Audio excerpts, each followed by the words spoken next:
Shabbat Shalom, everyone. Shabbat Shalom. Chag Sameach, happy Pride.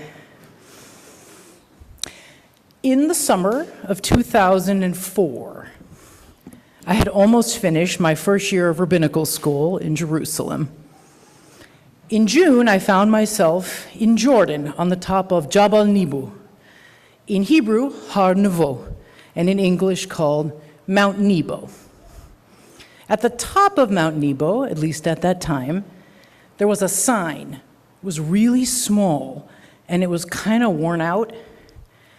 And it said, "Here is where the prophet Moses took his last breath." The last chapter of the Torah tells us, "Then Moshe went up from the plains of Moab to Mount Nebo, to the top of Pisgah, which is across from Jericho. And the Holy One showed Moses all the land of Gilad as far as Dan, and all the land of Judah as far as the western sea. And then God said to him, I have caused you to see this with your own eyes, but you shall not cross over there." So Moses, the servant of Adonai, died there in the land of Moab. That year, 2004, it had been tough. I was the first openly trans student admitted, and many people did not like it, and they let me know. We didn't yet have much of what we are fighting today to keep: healthcare access, civil rights protections, media representation as real human beings. The community was struggling. The work was so big. I felt really small. 2 years before that, for the application, we were asked to react to the fact that Moses would not be included in the next stage of his people's journey. Moshe Rabbeinu, who had led a difficult, miserable 40-year exodus from Egypt.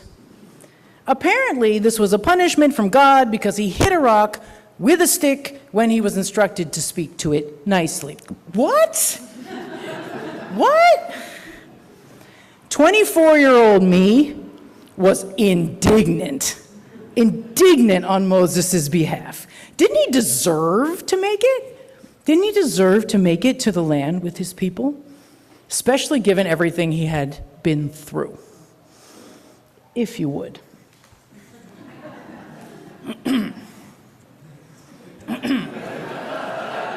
Okay.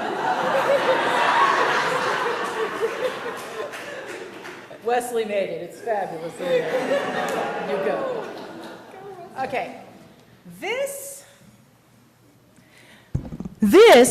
here is the probable route of the exodus of the Israelites from Egypt. Can you all see this red line? For those of you on Zoom, it basically goes. Thank you. Here is where they started, and here is where they were trying to go, okay? From here, just to emphasize, okay, this is where they started. Oh, can everybody see?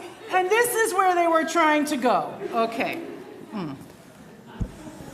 I mean, look at this mess. They wanted to go the direct way, but the kings of those lands shut the borders, saying that the Israelite migrants were dangerous and were using up all the resources. And our own ancestors, let's face it, made one terrible decision after another. They caused disease outbreaks for stupid reasons. They used violence to deal with their problems. They'd go the right direction for a while, and then they'd go astray, backwards, over and over. This mess of an exodus may feel painfully familiar. Familiar to we who care about human progress, who care that people are free and fed, who insist that we can do way better. How awful the last 5 months have felt. as our country chooses one shameful turn after another, trying to drag us all backward. The treatment of immigrants that we are witnessing is illegal and disgraceful. Politicians being assassinated in their homes, bodily autonomy under attack, policy based on plain naked racism, climate change fueled by arrogance, a terrifying situation in the Middle East, serious anti-Semitic violence, gross disdain for science, for health, for civic decency, and of course, a cruel persecution of the transgender community, of transgender children. For Jewish people, we have seen authoritarians before, and we know that the danger is serious.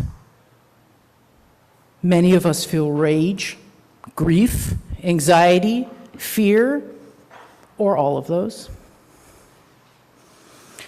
Honestly, I had really mixed feelings about speaking tonight, because what on earth do you say? What is it to celebrate our big, fabulous queer festival with joy in a time like this? Here's what I can say. When I stood on Mount Nebo 21 years ago, and I saw what Moses saw, I was changed, and I was deeply comforted, and I still am. I suddenly understood much better what the poet Adrienne Rich had written in her work Sources in 1983. Many of you know this poem well. It's an old-fashioned and outrageous thing to believe one has a destiny, a thought often peculiar to those who possess privilege.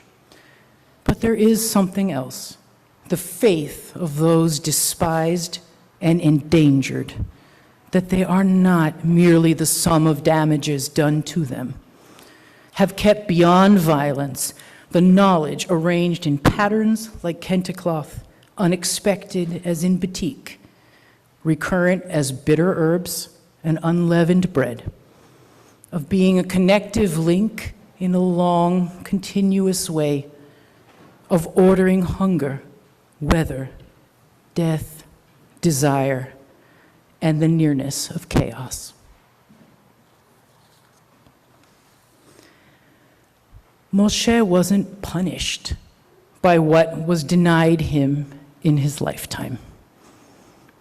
I think he was deeply blessed to be shown what was coming after him. I realize Mount Nebo is a great place to die. Many of us struggle so much to grasp how we matter, how much we matter, the right dimensions of what I or you, as one person, can really do.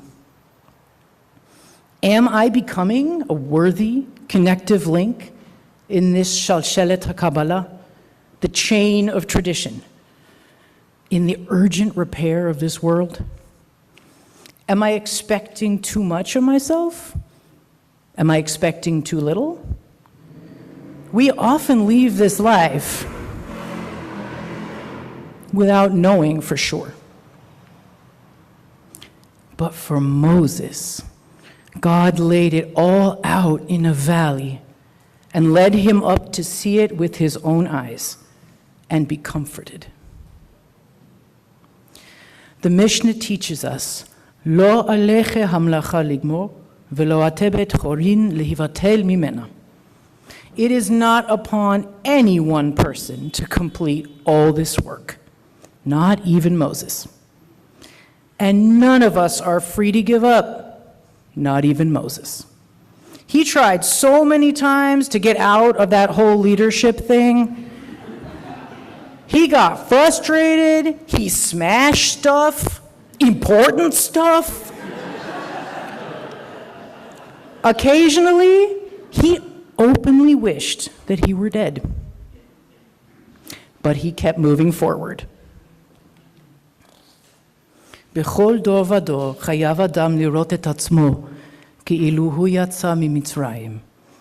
In every generation, the Talmud teaches, each individual must look at ourselves as if we personally came out of Egypt.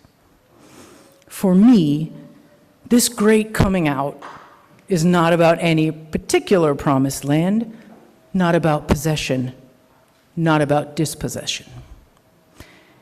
It's about allowing ourselves to be possessed.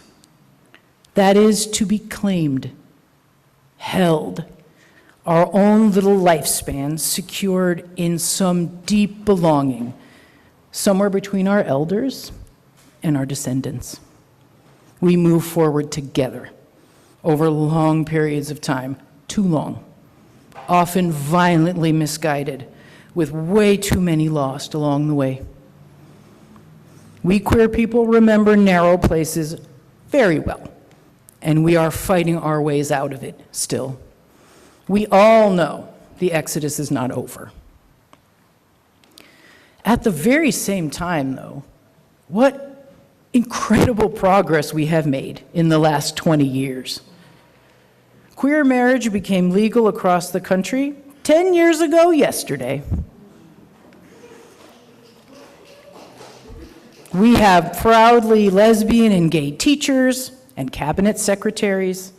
Even as trans people are being removed from the military, they're being elected to Congress. Generation Z uses whatever pronoun someone wants and they move on.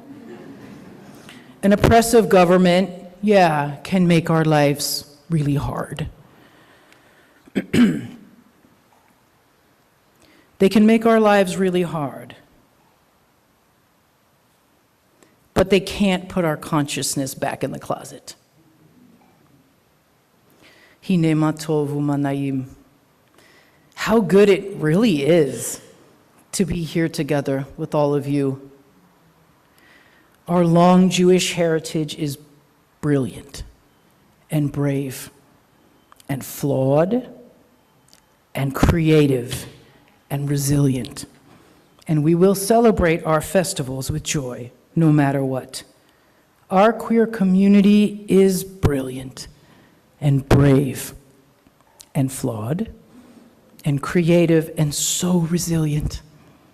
And we will celebrate our festivals with joy, no matter what.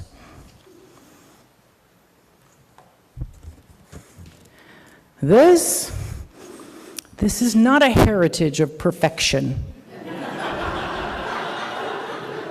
Clearly. But it is a heritage of great perseverance. We will not give up, and we will not go away. We will fight what is wrong, and we will create what is needed, and what is good, and what is beautiful. As many times as necessary, as Audre Lorde taught us, revolution is not a one-time event. What an opportunity we each have now for courage to step up to the full measure of our resistance, whether or not it is comfortable. What an opportunity to support communities like this one that save lives by affirming the worth of every human being. We are each tiny and limited, and we are unique in all time and indispensable in this one. I am very grateful that Judaism holds on to that paradox for me. When we feel like we can't do enough, we are correct. That is the moment to remember what is commanded of us, only to take full responsibility for our connective link in this long, continuous way, and to take fullness of comfort in all that is coming after us. Shabbat Shalom.